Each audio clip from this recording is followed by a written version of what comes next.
প্রধানমন্ত্রী তারেক রহমান বলেছেন, মালয়েশিয়ার সাথে সম্পর্ক উন্নয়নে বাংলাদেশ অঙ্গীকারাবদ্ধ। দেশটির প্রধানমন্ত্রী আনোয়ার ইব্রাহিমের সাথে দ্বিপাক্ষিক বৈঠক শেষে এক যৌথ সংবাদ সম্মেলনে কথা বলেন তিনি। মালয়েশিয়া সফরের প্রথম দিনে সকালে পুত্রজায়ায় মালয়েশিয়ার প্রধানমন্ত্রীর কার্যালয়ে এই বৈঠক হয়। এর আগে সকালে তারেক রহমান ও তার স্ত্রী জুবাইদা রহমান সেখানে পৌঁছলে তাদের স্বাগত জানান মালয়েশিয়ার প্রধানমন্ত্রী। এ সময় বাংলাদেশের প্রধানমন্ত্রীকে গার্ড ও বর্নার দেওয়া হয়। এই বৈঠকে বাংলাদেশ মালয়েশিয়া শ্রম বাজার সহ দুই দেশের স্বার্থ সংশ্লিষ্ট বিভিন্ন বিষয়ে গুরুত্ব পেয়েছে।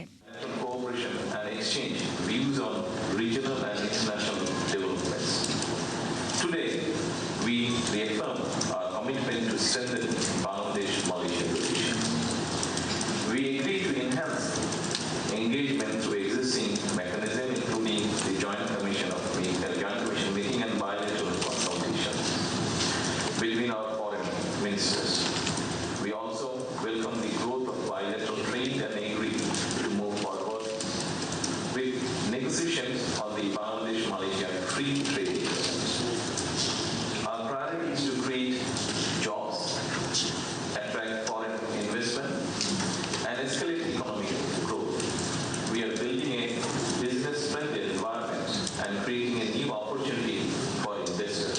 Bangladeshi workers, students, professionals, and entrepreneurs in Malaysia serve as an important bridge between our two countries. Their contribution benefits both our economy and society. I requested His Excellency Prime Minister Anwar Ibrahim to consider recruiting more Bangladeshi workers as well as to open labor market. Colour expert dark sap এবং mild on hands technology সমৃদ্ধ Orix advance detergent powder আপনার laundry expert. প্রধানমন্ত্রী তারেক রহমানের সফরের আরও তথ্য নিয়ে Malaysia থেকে আমাদের সাথে যুক্ত হচ্ছেন সহকর্মী শফিকুল হক।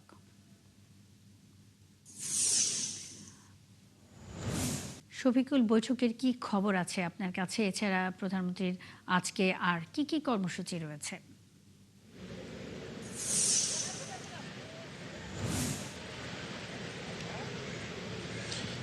যেমনটি বলছিলেন একটু আগেই আসলে প্রধানমন্ত্রী তারেক রহমান এখানে মালয়েশিয়ার প্রধানমন্ত্রী আনোয়ার ইব্রাহিমের সাথে বৈঠক শেষে এখানে একটি ব্রিফিং তিনি করেছেন এবং সেই ব্রিফিংয়ে তিনি বেশ কিছু বিষয়ে এখানে তিনি তার বৈঠকে বলেছেন। তার মধ্যে উল্লেখযোগ্য একটি বিষয় যদি বলতে হয়, রোহিঙ্গা সংকট নিয়ে যেই সমস্যা, বাংলাদেশ দীর্ঘদিনের একটি সমস্যা, সেই সংকটের কথা তিনি এখানে বলেছেন এবং সেই সংকট সমাধানে একটি জনমত তৈরির কথা তিনি তার ব্রিফিংয়ের মধ্যে জানিয়েছেন এবং বাংলাদেশের যে শ্রমবাজার সেসব বিষয় নিয়ে আজকে মালয়েশিয়ার যিনি প্রধানমন্ত্রী রয়েছেন তার সাথে যে দ্বিপাক্ষিক বৈঠকটি অনুষ্ঠিত হচ্ছে সেই বৈঠকের মধ্যে আলোচনা হয়েছে বলে আমরা জানতে পেরেছি। এবং এই আজকে প্রধানমন্ত্রীর যে কর্মসূচিগুলো রয়েছে তার মধ্যে আজ সকালেই তিনি পুত্রজায়ায় এসেছেন কুয়ালালামপুর থেকে এবং এখানে মালয়েশিয়ার প্রধানমন্ত্রীর সঙ্গে একটি দ্বিপাক্ষিক বৈঠকে প্রথমে তিনি অংশ নেন এবং পরবর্তীতে উচ্চ পর্যায়ের একটি প্রতিনিধি দল, দু দেশের উচ্চ পর্যায়ের একটি প্রতিনিধি দলের মধ্যে একটি বৈঠক অনুষ্ঠিত হচ্ছে। সেখানে শ্রমবাজার নিয়ে পাশাপাশি ব্যবসা বাণিজ্য নিয়ে তাদের মধ্যে যে আলোচনা হয়েছে সে বিষয়ে বিস্তারিত জানানো হবে। আমরা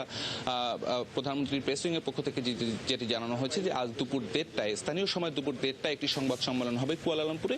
সেই সংবাদ সম্মেলনে মূলত আজকের এই পুত্রজায়াতে যেই প্রধানমন্ত্রী তারেক রহমান মালয়েশিয়ার প্রধানমন্ত্রীর সঙ্গে যে বৈঠক হলো সে বিষয়ে আনুষ্ঠানিকভাবে একটি ব্রিফিং সেখানে অনুষ্ঠিত হবে এবং সেখান থেকে আমরা জানতে পারবো যে মূল কি সব বিষয় নিয়ে এখানে আলোচনা হলো। এর বাইরে আসলে আজকে প্রধানমন্ত্রী, আমরা যতদূর জানতে পেরেছি, পুত্রজায়াতে যে বৈঠকটি সেটি এর মধ্যে শেষ হয়ে গিয়েছে।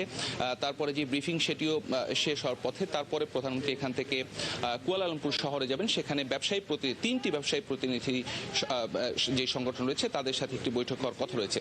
সবকিছু মিলে এই প্রধানমন্ত্রীর আজকের যেই দুদিন ব্যাপী যেই সফর মালয়েশিয়াতে, সেই সফরে কিন্তু বেশ কিছু কর্মসূচি ইতিমধ্যেই অনুষ্ঠিত হয়ে গিয়েছে। আজকের এই ব্যবসায়ীদের প্রতিনিধিদের সঙ্গে যে বৈঠক, সেই বৈঠক শেষে মালয়েশিয়ার যিনি রাজা রয়েছেন তার সাথে একটি সৌজন্য সাক্ষাৎ হওয়ার কথা রয়েছে। সেই সাক্ষাৎ শেষে প্রধানমন্ত্রী মালয়েশিয়া ছাড়বেন এবং এখান থেকে তিনি চীন সফরে যাবেন। সবকিছু মিলিয়ে এই মালয়েশিয়া প্রবাসী বাঙালি যারা রয়েছেন তাদের প্রধানমন্ত্রীর সফরকে ঘিরে কিন্তু বেশ উচ্ছ্বাস উন্মাদনা আমরা দেখতে পাচ্ছি। কারণ আপনি জানেন যে এই মালয়েশিয়ায় 2023 সাল থেকে যে কলিং ভিসা, সেই কলিং ভিসা কিন্তু বন্ধ রয়েছে। সেই ভিসা চালু করার বিষয়ে কিন্তু বাংলাদেশের যেই প্রবাসী যারা রয়েছেন এই মালয়েশিয়াতে তাদের মধ্যে একটি দীর্ঘদিনের একটি আক্ষেপ ছিল। তো এই প্রধানমন্ত্রী সফরের মধ্যে দিয়ে সেই সংকটের সমাধান হবে বলে সেই প্রবাসীরা প্রত্যাশা করছে। সবকিছু মিলে আমরা আসলে অপেক্ষা করছি দুপুর 1:30 যেই সংবাদ সম্মেলনটি হবে সেখানে বিস্তারিত তথ্য পেলে আরো বিস্তারিত আপনাকে আমরা জানাতে পারবো। নিশ্চয়ই শফিকুল হক, আমরাও আপনার মাধ্যমে আমাদের দর্শকদের জানাতে পারবো বাকি আপডেটগুলো। সঙ্গেই থাকবেন। মালয়েশিয়ার প্রধানমন্ত্রী তারেক রহমানের সফরে রয়েছেন এবং সেই সফরে সেখানকার বৈঠক এবং আরও নানা কর্মসূচি রয়েছে, সেই সব বিষয়ে তথ্য দিচ্ছিলেন শফিকুল হক।